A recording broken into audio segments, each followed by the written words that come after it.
আসসালামু আলাইকুম। আমার নতুন আরেকটি লাইফস্টাইল ব্লগ ভিডিওতে আপনাদের স্বাগতম। আপনারা যে যেখান থেকে আমার ভিডিওটি দেখতেছেন আশা করি সকলে অনেক ভালো আছেন। আল্লাহ পাকের অশেষ রহমতে আলহামদুলিল্লাহ আমিও বেশ ভালো আছি। প্রতিদিনের মতোই আজকের ভিডিওটি সাজিয়েছি আমার ব্যবসা এবং সংসারের কিছু কাজকর্ম দিয়ে। এর পাশাপাশি প্রাইড কাপড় থেকে কিভাবে আমি জামা ওড়না কেটে বের করি আপনাদের সাথে শেয়ার করব। আপনারা যারা ব্যবসা করতে চান অথবা নিজের জন্য ড্রেস তৈরি করতে চান, এই ভিডিওটি সম্পূর্ণ দেখলে আপনারা খুব সহজেই প্রাইড থান থেকে ড্রেস কেটে বের করতে পারবেন। প্রাইড কাপড় থেকে কিভাবে ড্রেস কেটে বের করতে হয় A to Z এই ভিডিওতে আমি আপনাদের সাথে শেয়ার করব। আশা করি ভিডিওটি আপনাদের কাছে ভালো লাগবে, তাই স্কিপ না করে আপনারা সম্পূর্ণ ভিডিওটি দেখবেন। সকালে ঘুম থেকে উঠে ফজরের নামাজ পড়ে আমি রান্না বান্নার কাজ শুরু করে দিয়েছি। কিছু ডাল আমি এখন ভিজিয়ে রাখবো, আজকে আমি ডাল রান্না করব। এর পাশাপাশি আমি কিছু মূলা শাক ভাজি করব। ডাল ভিজিয়ে রেখে আমি মূলা শাকগুলো কেটে নিচ্ছিলাম। রান্না বান্নার কাজ শেষ করেই লেগে পড়বো আমার ব্যবসার কাজে। অনেক আপুরাই আছেন ব্যবসা করতে চান, আপনারা কিন্তু আমার ভিডিওগুলি ফলো করতে পারেন। সংসারের পাশাপাশি আমি কিভাবে ব্যবসা করি সবই আমি আপনাদের সাথে শেয়ার করি।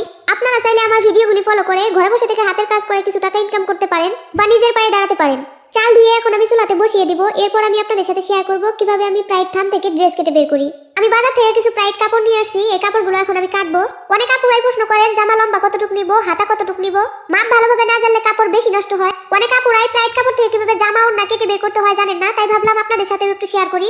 একটি প্রাইড কাপড়ের থানে কাপড় থাকে 6 গজ। এই কাপড় থেকে একটি জামা এবং একটি ওড়না বের করা যায়। একটি থান থেকে একটি জামা একটি ওড়না বের করার পর বেশি কাপড় থাকে না, অল্প কিছু কাপড় থাকে যে কাপড়টুকু আপনি বিভিন্ন ধরনের পাইপিনি ব্যবহার করতে পারেন। কাপড়ের এক মাথা থেকে ধরে জামা লম্বা নিয়ে নিব আমি 50 ইঞ্চি।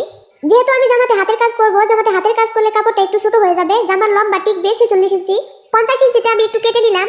এরপর কাটা দাগ থেকে আবার আমি নিয়ে নিব 50 ইঞ্চি। আমি এখানে যে 250 নিয়ে নিলাম, এটা হচ্ছে জামার দুই পাট। সামন পাটও হচ্ছে 50 ইঞ্চি, পিছন পাটও হচ্ছে 50 ইঞ্চি। এই 50 ইঞ্চিতেও আমি একটু কেটে নিব। এরপর কেটে নিব আমি হাতার কাপড়। এই কাটা দাগ থেকে নিয়ে লম্বা নিয়ে নিব আমি 22 ইঞ্চি।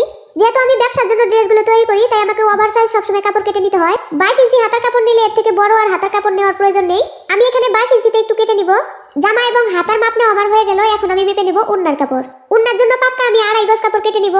এই কাটা দাগ থেকে নিয়ে 36 ইঞ্চি। আবার মেপে নিব 36 ইঞ্চি। আমি 236 নিয়ে নিলাম 2 গজ। আর নিয়ে নিব এখান থেকে 18। যেহেতু আমি এই ওড়নাতে হাতের কাজ করব, তাই 18 ইঞ্চি মাপ আমি 2 ইঞ্চি বাড়তি নিয়ে নিব। যেহেতু আমি ওড়নাতে পাইপিং লাগাবো এবং হাতের কাজ করব, এজন্য আমি 2 ইঞ্চি কাপড় বাড়তি নিয়ে নিব। 18 এখানে নিয়ে নিলাম আমি 20। এই যে বাড়তি কাপড়টুকু আপনি দেখতেছেন, এই কাপড়টুকু যদি আপনি জামাতে লাগান তাহলে জামা লম্বা বেশি হয়ে যাবে। ওড়নাতে রাখলে ওড়নাও দেখতে ভালো হবে না। হাতাতে রাখতে চাইলে হাতা লম্বা বেশি হয়ে যাবে। তাই আমি এই কাপড়টুকু কেটে রেখে দিব। এখন আমি যেই পাশ থেকে মাপ শুরু করেছিলাম কাপড়টি উল্টিয়ে ওই পাশ থেকেই আবারও একই নিয়মে আমি মেপে কেটে নিব। এতে করে আমার কাটার সুবিধা হবে। জামার জন্য 250, হাতার জন্য 22, ওড়নার জন্য হচ্ছে 2 গজ 20 ইঞ্চি। এখন বাড়তি যে কাপড়টুকু আছে এক গিরা হবে না, এই কাপড়টুকু আমি কেটে রেখে দিব। এরপর যেখানে যেখানে আমি একটু কেটে নিয়েছিলাম সেই বরাবর কাপড়টা আমি কেটে নিব। কাপড় কাটার সময় হুমায়রার বাবা আমাকে একটু হেল্প করতেছিল।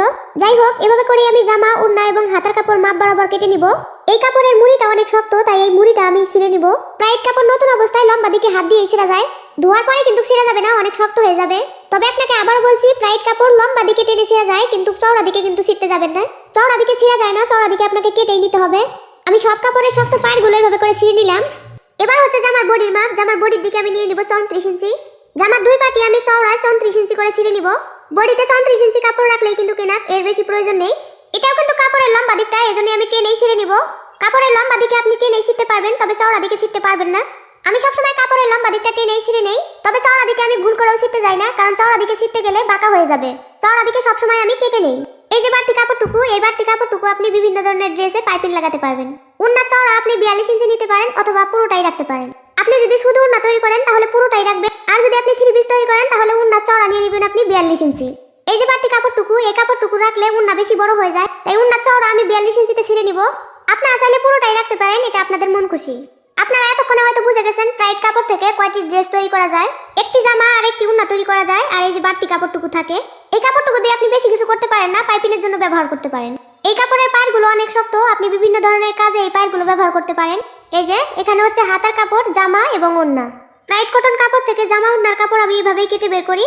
আপনাদের কাছে যদি ভিডিওটি ভালো লেগে থাকে অবশ্যই একটি লাইক ও আপনাদের মূল্যবান মতামত কমেন্ট করে জানাবেন। আপনি যদি আমার চ্যানেলে নতুন দর্শক হয়ে থাকেন অবশ্যই চ্যানেলটি সাবস্ক্রাইব করে পাশে থাকা বেল আইকনটি বাজিয়ে দিবেন। আর ফেসবুক পেজ থেকে দেখে থাকলে অবশ্যই পেজটি ফলো দিয়ে রাখবেন।